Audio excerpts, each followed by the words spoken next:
Welcome to our quote unquote YA Cafe. We've got our cups with us, our coffee. It's on my third cup for today. It's a Friday. It's almost the weekend. It's exciting. I'm Brenda Heindel from Liberty Library, and I'll let you guys introduce yourselves, and I guess maybe reintroduce your dog, Savvy. Oh yeah, she's like laying down now, but I'm Savvy. I work at the Asheboro Public Library. There are several animals around me. You'll either see Captain, Bailey, or Salem. They will co-host with me today. So yeah. And I'm Emily from the Asheboro Public Library, and I sadly don't have any animals with me, but I would like to.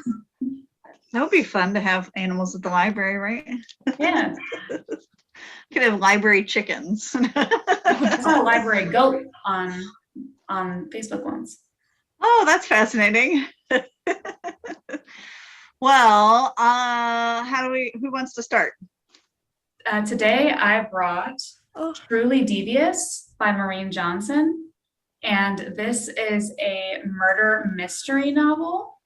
I am not generally into murder mysteries. I've read a couple and I always find myself guessing what happens before the end. But this is supposed to be really good, and I don't think that I'll be able to guess what happens before the end because it is a series. So what is happening in this is over the course of, I think it's a trilogy, so I think it's going to be 3 books. Our main character, Stevie, is trying to solve a cold case. See, Stevie is a crime junkie. She's a crime buff, a true crime buff, and she's going to a school where, when it was established in the 1930s, the wife and child of one of the people that worked at the school were kidnapped. And the only thing anyone knows about this kidnapping is that there was a note left filled with riddles, and it was signed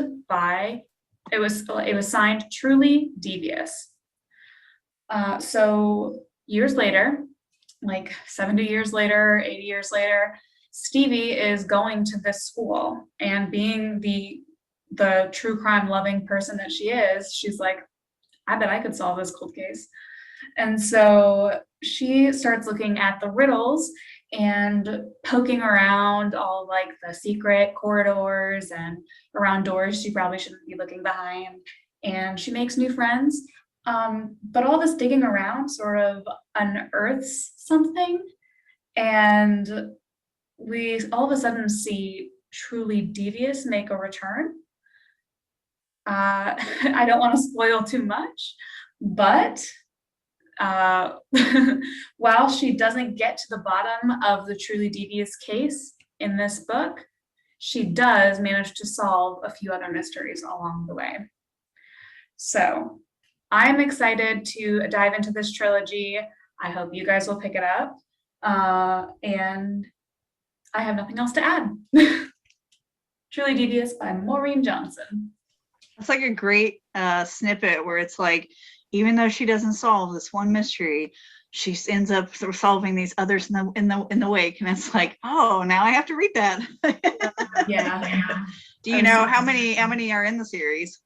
So originally, the reason I say I think it's a trilogy is because I think originally it was supposed to be a trilogy, and the mystery of the Ellingham Academy does get solved within those first 3 books, but there comes a 4th book where, after solving all of these different mysteries, she kind of gets like a little bit of hype around her name, like a little bit of command.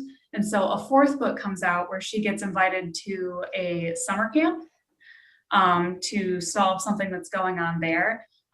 So she and the whole Ellingham gang go to summer camp and continue their Nancy Drewing.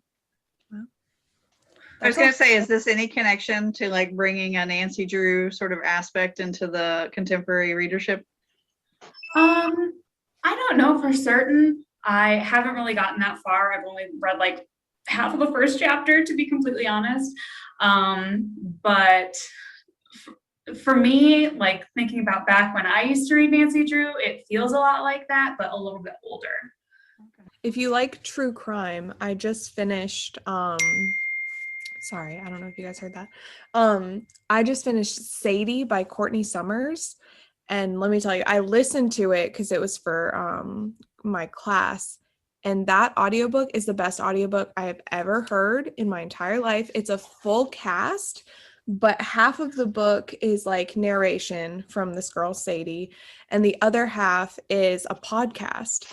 And so when you do the audio version, they literally make it sound like a podcast. Like there's this guy who interviews people and he takes them to a restaurant and you can hear dishes clanking in the background, people talking. If they're on the phone, they sound like they're far away. Like it was the coolest audiobook experience I've ever had. And I want to listen to it like 5 more times. It was so good. And the story's really good too. So it's not just like, oh, this all sounds great, but like the story's not great. No, the story was also really, really good. And it's very true crime-esque, but it's obviously not true. It's like fiction, true crime kind of stuff, but it was so good. I loved it. Do we have that on Overdrive? I can't remember. We don't have the audio version because I told Dave about it and he tried to look it up. And I know Greensboro Library has the audio version, I think, but we don't have the audio version. I know we have the book, but I'm probably going to have to ask somebody to buy like the MP3 version, get it on Overdrive, something, because it is the only way that anyone should be reading that book is through the audiobook. Honestly, it's so good. So, yeah. I am checking Hoopla right now just to see if the audiobook is on Hoopla. Okay, good. Because I cannot remember. I just got it on Audible, but I can't remember. Somebody, I think either the Greensboro Library, something, it's out there somewhere, but we definitely need to get, I think we have a digital ebook version. We do. But yeah, but we don't have the audio version. We need the audio version because it's so good. It's so good. We'll have to change that and look at that for the fall, maybe. Yeah. It'd be great. It was awesome. I feel like I just did my book talk, but I have another one if you guys are interested. So I'm in grad school this semester and well, for a few years now. But this semester I took a class. Emily, I think you took the materials for adolescence class, which you basically just read a bunch of books and then like talk about them, collection management, that kind of stuff. So I've read 27 books in the past 4 months. And my brain is going to explode, I think. But I haven't gotten to read anything like on my TBR list. It's mostly just been books for class. And the book that I talked about last time, House of Hollow, we have ordered it. It did not come in time for me to bring it to the book talk today. So hopefully I will be able to bring it next time. But instead, I have this one, which is called Those Who Pray by Jennifer Moffett. And I picked this one up mostly for the cover because I was like, thought it looked really cool, and then read the inside and was instantly hooked. So I haven't read it yet, but I'm going to read just the little inside part because it's a whole twisty turny thing in and of itself. So it says, college life isn't what Emily expected. She expected to spend freshman year strolling through the ivy-covered campus with new friends, finally feeling like she belonged. Instead, she walks campus alone, still not having found her place or her people. But then Kingdom finds her. The Kingdom, an exclusive on-campus group, offers everything Emily expected out of college and more. Acceptance, friends, a potential boyfriend, and a chance to spend the summer on a mission trip to Italy. But the trip is not what she thought it would be. Emily and the others are stripped of their passports and their money. I instantly think I'm reading Taken, and I feel like Liam Neeson needs to narrate the audiobook of this. They are cut off from their families back home, and the Kingdom's practices become increasingly manipulative and dangerous, and someone ends up dead. At times unsettling and always riveting, Those Who Pray looks at the allure of cult life, questioning just how far we're willing to go to find where we belong. And I need to read it. So my last book that I have to read for this semester is due on Sunday. So as soon as I'm done with that, I'm reading this because I am so intrigued. I'm here for it, 100%. I'm putting that on hold as we speak. Yeah. I was like reading it and I'm like, this sounds like a cult. And then it's like cult life. And I was like, oh, here we go. I'm here. Ready. It's pretty thick though. So it might take me a second, but I'm really excited to read it. So, yeah. Sounds like a good one. Well, I picked up Fat Chance Charlie Vega. Wanted to this is- read that. You did? Yeah, it looks so good. I want to read it. Yeah, I think if anything, so it's by Crystal Maldonado, and a lot of the reviews have said, just look at the cover, like Yeah. look at the beauty of the artwork, and you know, that even like the description in the book and the jacket, like say that Charlie is a fat Puerto Rican. And so they're, you know, just saying that she considers herself larger compared to her very white classmates in Connecticut. So, but I just love that it's embracing being who you are. But the cover sort of just brings you in the first part.